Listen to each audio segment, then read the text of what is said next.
গাজায় ইসরায়েলের ভয়াবহ আগ্রাসনে অবরুদ্ধ উপত্যকায় হামলায় একদিনে প্রাণ হারিয়েছেন কমপক্ষে ৫৯ জন।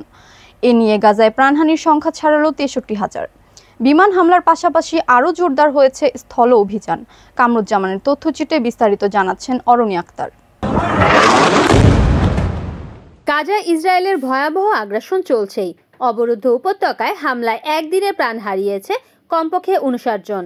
আহত হয়েছে অন্তত আরও ২৪৪ জন। এ নিয়ে গাজায় প্রাণহানির সংখ্যা ছাড়ালো ৬৩,০০০। গাজা সিটিতে বিমান হামলার পাশাপাশি আরও জোরদার হয়েছে স্থল অভিযান। দক্ষিণে খান ইউনিস, উত্তরে জয়তুন ও শেখ রেদওয়ান সহ গাজার প্রত্যেকটি অংশে চলছে নির্বিচার হামলা। বোমাবর্ষণের কারণে আহতদের হাসপাতালে নেওয়া হয়ে উঠেছে প্রায় অসম্ভব।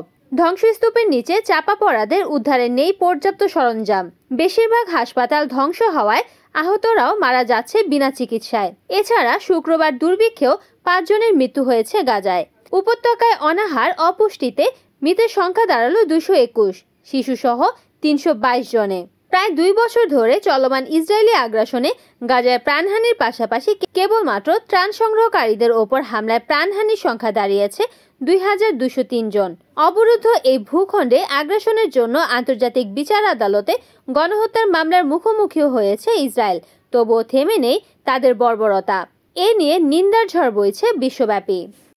Desk news, Kamruzzaman Kamrul, NN TV।